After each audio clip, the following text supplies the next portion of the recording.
ये जो डायग्राम दिख रहा है, इस डायग्राम में दो यूजर्स की बात हो रही है, यूजर नंबर 1 और यूजर नंबर 2। यूजर नंबर 1 में जो बात हो रही है कि प्रोग्राम काउंटर जो है, प्रोग्राम काउंटर पेज नंबर 1 को पॉइंट आउट कर रहा है, और पेज नंबर 1 पे कौन सा मॉड्यूल रखा हुआ है, तो कोई एक मॉड्यूल है जिसका नाम है यम, यानी उस यम को हमें लोड करना है। और ये जो पेज टेबल दिख रहा है, this page table is for the process which is running under user number 1। तो इस पेज टेबल में जो इंडेक्स है वो इंडेक्स स्टार्ट होगा 0 से, 0 1 2 3 एंड 4। पेज टेबल की साइज 4 है। अब जरा देखो तो 0 1, तो पहले इंडेक्स पर किसकी एंट्री हो रही है? 4 की। और साथ ही साथ 4 के पास वैलिड बिट है। इसका मतलब क्या हुआ कि मॉड्यूल यम जो है वो चौथे फ्रेम पर पड़ा हुआ है, फ्रेम नंबर 4 पे। फिजिकल मेमोरी में फ्रेम नंबर 4 जो है वो इस मॉड्यूल को कंटेन किया हुआ है। यानी जिस पेज को हम रेफर कर रहे हैं वो पेज मेमोरी में फिजिकली उपलब्ध है। और ये केस पेज फॉल्ट नहीं है। अब हम लोग अपने दूसरे एग्जाम्पल पे आते हैं। एक दूसरा प्रोसेस है जो यूजर नंबर 2 एग्जीक्यूट करा रहा है, और यूजर नंबर 2 का जो पेज नंबर 1 है वहां पे किसी मॉड्यूल बी की बात हो रही है, बी। और अब जरा यूजर नंबर 2 का जो ये पेज टेबल है इसको ध्यान से देखो तो 0th इंडेक्स पर एंट्री है 6 की, लेकिन फर्स्ट इंडेक्स पर इनवैलिड बिट है। और इनवैलिड बिट होने का मतलब क्या है कि ये पेज मेमोरी में उपलब्ध नहीं है। तो यूजर 2 जो है पेज नंबर 1 को रेफर कर रहा है, और पेज नंबर 1 यूजर 2 के लिए मेमोरी में अवेलेबल नहीं है।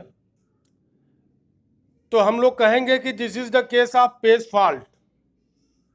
और जब भी पेज फॉल्ट होगा तो हमें अपने प्रोसेस के एग्जीक्यूशन को रोकना होगा और एप्रोप्रिएट पेज को फिजिकल मेमोरी में ला के स्टोर करना होगा। साथ ही साथ हमें पेज टेबल को अपडेट करना होगा। तो जब हम बोलेंगे कि हम पेज टेबल को अपडेट करने जा रहे हैं तो बेसिकली हमको दो काम करने होंगे। पहला काम क्या करना होगा कि जिस किसी फ्रेम में हमने अपने पेज को इंसर्ट किया है उस फ्रेम का नंबर हमें अपने पेज टेबल में डालना होगा, पहला काम। दूसरा काम, हमको जो ये इनवैलिड बिट है आई, इसको वैलिड बिट वी में कन्वर्ट करना होगा। और उसके बाद हमें अपने प्रोसेस को रीस्टार्ट करना होगा। एक चीज क्लियर है कि जब भी पेज फॉल्ट होगा हमारे सिस्टम पर एडिशनल ओवरहेड पड़ेंगे, ठीक है। और जरूरी नहीं है कि जब हम किसी पेज को मेमोरी में लेके आए तो हमको मेमोरी में फ्री फ्रेम मिले। अगर हमको मेमोरी में फ्री फ्रेम नहीं मिलेगा, यानी हमारी फिजिकल मेमोरी पूरी तरीके से ऑक्युपाइड है, यानी हमारे फ्री फ्रेम लिस्ट में कोई भी एंट्री उपलब्ध नहीं है, तो हमें फ्रेम को फ्री करना होगा।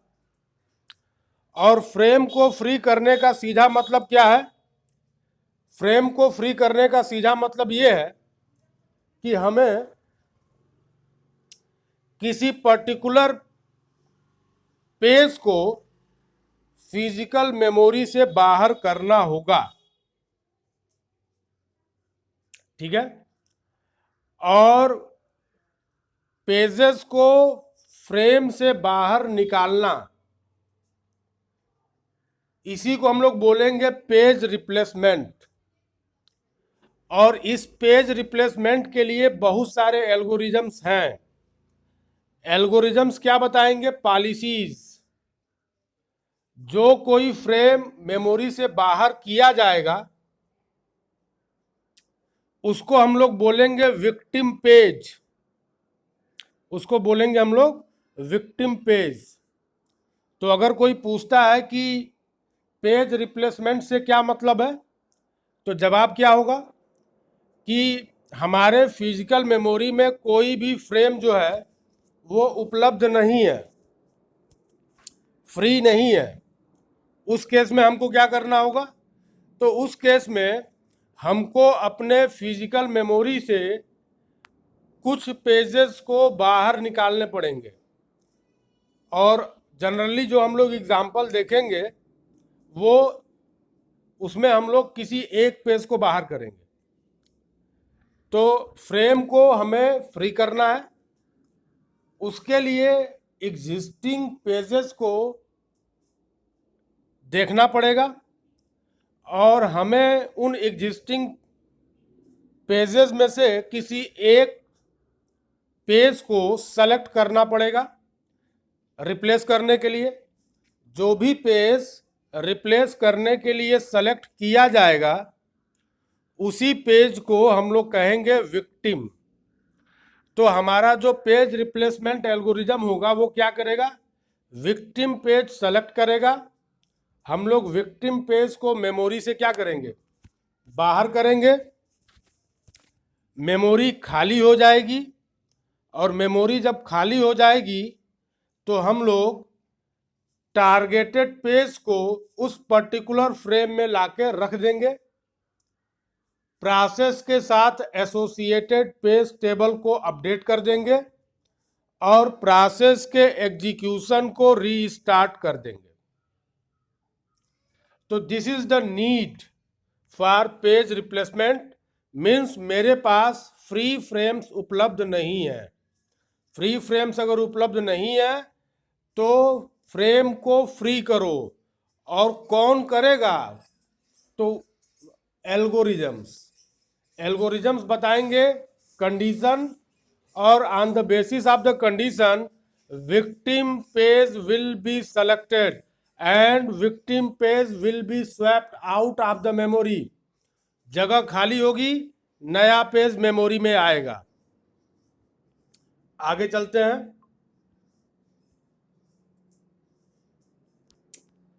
इस स्लाइड में वही सारी बातें हो रही हैं जिन चीजों को अभी हम लोगों ने डिस्कस किया है। फाइंड ए फ्री फ्रेम, दूसरा स्टेप, ठीक है। विक्टिम फ्रेम को सेलेक्ट करिए। विक्टिम फ्रेम को सेलेक्ट करने के बाद जो है उसमें जो पेज पड़ा हुआ है उसको उठाइए, बाहर करिए, नए पेज को मेमोरी में लेकर आना है, प्रोसेस को वापस रीस्टार्ट करना है। अब ये चीज यहां पे क्लियर होगी।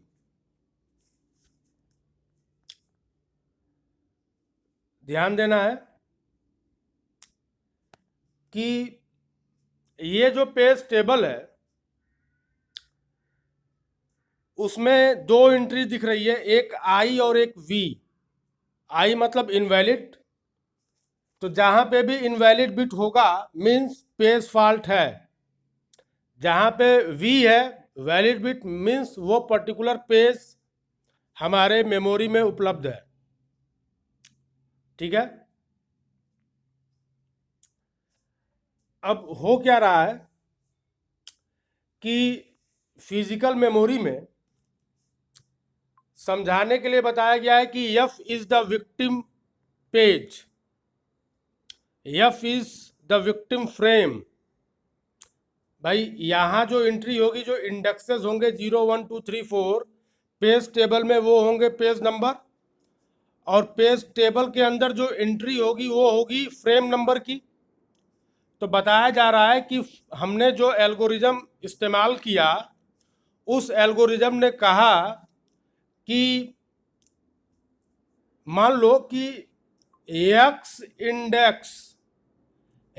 इंडेक्स कहाँ, तो एक्स इंडेक्स पेज टेबल में जो एंट्री है एफ, ध्यान से सुनने की जरूरत है, पेज टेबल में एक इंडेक्स है एक्स, और उस एक्स पर जो एंट्री है वो है एफ की और वी की। तो हम लोग कहेंगे कि पेज नंबर एक्स जो कि फ्रेम नंबर वी में स्टोर है, वो हमारे लिए विक्टिम सेलेक्ट हुआ है। तो विक्टिम बोलने का मतलब दो चीजों से लगाया जा सकता है बड़े आराम से। किससे किससे? या तो हम लोग पेज नंबर की बात कर लें, वो भी सही है, या फिर हम लोग फ्रेम नंबर की बात कर लें, वो भी सही है। क्यों? क्योंकि हर एक पेज एक इंडिविजुअल फ्रेम में असाइन किया गया है। ऐसा कभी नहीं होगा कि एक ही फ्रेम में दो पेजेस होंगे। तो अगर कोई ये कह रहा है कि page number x is the victim page, और कोई ये कह रहा है कि frame F is the victim frame, तो दोनों का मतलब सेम है, क्योंकि ये बात हमारे पेज टेबल में क्लियरली मेंशन हो रही है कि X index means page number X which is located at frame number V. ये बात पेज टेबल से क्लियर है। तो फ्रेम को भी आप विक्टिम बोल सकते हो, कोई दिक्कत नहीं है। पेज को भी आप विक्टिम बोल सकते हो, कोई दिक्कत नहीं है। अगर आप पेज को विक्टिम बोलोगे तो हमें उस पेज का करस्पॉन्डिंग फ्रेम जो है फ्री कराना पड़ेगा, और अगर आप सीधे सीधे फ्रेम की बात करते हो तो उसको फ्री कराना पड़ेगा। और दोनों केसेस में फ्री क्या होगा? Frame number F. अब यहां पे देखते हैं, frame number F is selected as the victim frame according to the page replacement algorithm. The next step will be to swap out the page from the memory. Memory से ये victim frame memory से बाहर गया, कहाँ store करेंगे? Backing store पे। And the targeted frame, the targeted page is kept into the frame number F. Swap in हुआ, और जब यह स्वैप इन होगा तो we have to update this page table. To update the page table हमें क्या करना होगा? हमें वैलिड बिट को इंसर्ट करना होगा। तो इस पूरे डायग्राम में सिर्फ और सिर्फ ये बताया गया कि विक्टिम फ्रेम को सेलेक्ट करिए, मेमोरी से स्वैप आउट करिए, मेमोरी फ्री हो गई, नए पेज को लेकर आइए।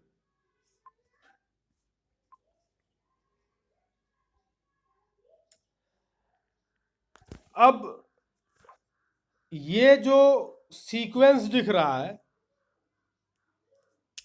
इसको बोलते हैं हम लोग रेफरेंस स्ट्रिंग। रेफरेंस स्ट्रिंग, ठीक है। जैसे तुम लोग अपने क्लास को ऑब्जर्व करो तो अलग अलग फैकल्टी जब क्लास लेने आते हैं और जब वो कोई क्वेरी करते हैं तो कुछ स्टूडेंट्स को फ्रीक्वेंटली खड़ा करते हैं, तुम खड़े हो जाओ तुम बताओ, तुम खड़े हो जाओ तुम बताओ। नहीं, तो जो भी स्टूडेंट्स खड़े किए जा रहे हैं पूरे क्लास में, माने 10 स्टूडेंट हैं फैकल्टी एक्स के लिए रैंडमली, तो फैकल्टी एक्स जब भी कोई क्वेरी कर रहा है तो इन्हीं 10 स्टूडेंट्स को उठा के क्वेश्चन का जवाब जानने की कोशिश हो रही है। तो हम लोग बोलेंगे कि ये रेफरेंस स्ट्रिंग है, ठीक है। फैकल्टी नंबर वाई किसी 10 अलग अलग स्टूडेंट को खड़ा कर रहा है, तो फैकल्टी नंबर एक्स के लिए रेफरेंस स्ट्रिंग कुछ और होगा, फैकल्टी नंबर वाई के लिए रेफरेंस स्ट्रिंग कुछ और होगा।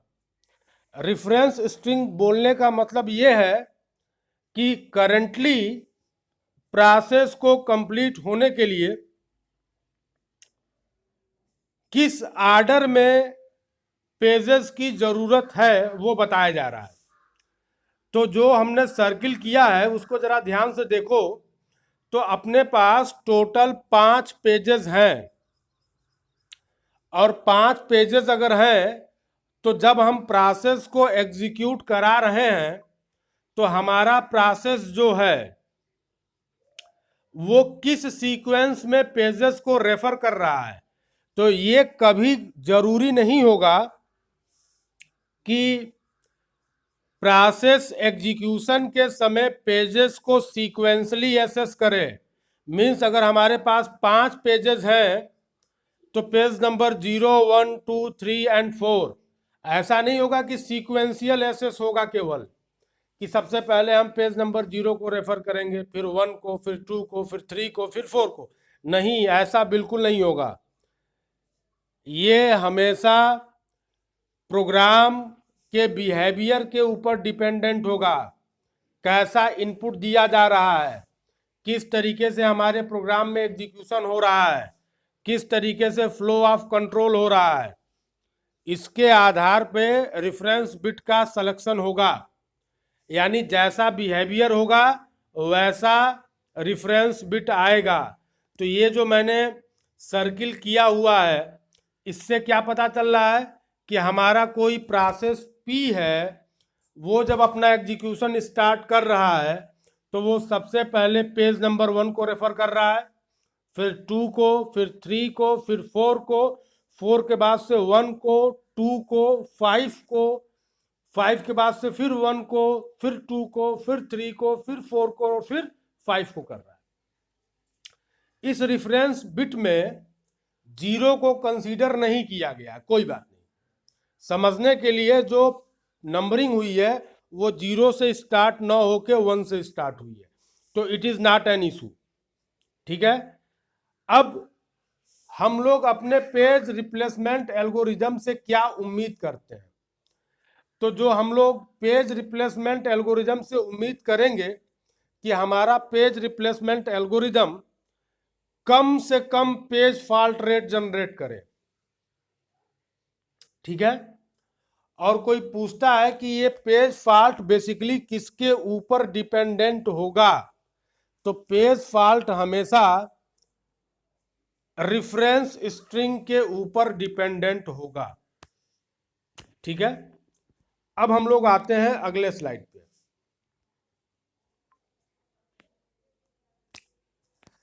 इस डायग्राम के बारे में हम लोग आगे चर्चा करेंगे। फिलहाल ये चीज जरा हम लोग देखें। We have the first page replacement algorithm, first in first out algorithm, और यहां पे रेफरेंस स्ट्रिंग दी गई है 1 2 3 4 1 2 5 1 2 3 4 एंड 5। मीन्स हमारा प्रोसेस इसी सीक्वेंस में पेजेस को यूज करेगा। Process will use the pages in the order of reference string. Now come to the second point. Here we have 3 frames. 3 frames means 3 pages can be in memory at a time per process. बोलने का मतलब यहां पे जो operating system बोल रहा है वो क्या बोल रहा है कि किसी भी प्रोसेस से रिलेटेड 3 पेजेस ही एक टाइम पर मेमोरी में उपलब्ध होंगे। It doesn't matter process owns thousands of pages. If we have a policy that only only three pages of a process will be in the memory at a particular time, it means at a particular time t, we have only three pages in three different frames of a process. इससे कोई मतलब नहीं है कि हमारे process के पास 100 pages है, 1000 pages है। 3 पेजेस होंगे, एक पॉलिसी है, मीन्स हमारे प्रोसेस के केवल 3 पेजेस ही मेमोरी में रहेंगे। दूसरे वाले पॉइंट में क्या बोला जा रहा है, जो पॉलिसी है वो है 4 फ्रेम्स की, 4 फ्रेम, यानी हमारे प्रोसेस के 4 पेजेस किसी पर्टिकुलर टाइम पर मेमोरी में उपलब्ध रहेंगे। यहां पर भी इस बात का कोई मतलब नहीं है कि हमारे प्रोसेस के पास 400 पेजेस हैं या 4000 पेजेस हैं, ठीक है। और जो डायग्राम हम लोग पीछे ग्राफ छोड़े थे वो एक बहुत शानदार ऑब्जर्वेशन है, उसको हम लोग बोलते हैं बिलेडी एनामली। अब जरा इन दोनों पेज टेबल को ध्यान से देखो, तो पहला जो फ्रेम है वहां पे पहला जो पेज टेबल है उसमें 3 एंट्री है, और जो दूसरा फ्रेम है उसमें 4 एंट्री है, यानी टेबल नंबर 2 की साइज ज्यादा है टेबल नंबर 1 से। तो मन में ये विचार आ रहा होगा कि अगर हम लोग पेज टेबल की साइज बड़ी कर दें तो पेज फॉल्ट जो है कम हो जाएगा। तो यहां पर यही बात बताई गई है कि जो रेफरेंस स्ट्रिंग है, ये रेफरेंस स्ट्रिंग इन दोनों केसेस में सेम है। और जब हम लोगों ने first in first out algorithm इस्तेमाल किया है तो पहला वाला जो पेज टेबल है जिसमें केवल 3 एंट्री है वहां पे पेज फॉल्ट हो रहा है 9, और दूसरे वाले पेज टेबल में पेज फॉल्ट हो रहा है 10।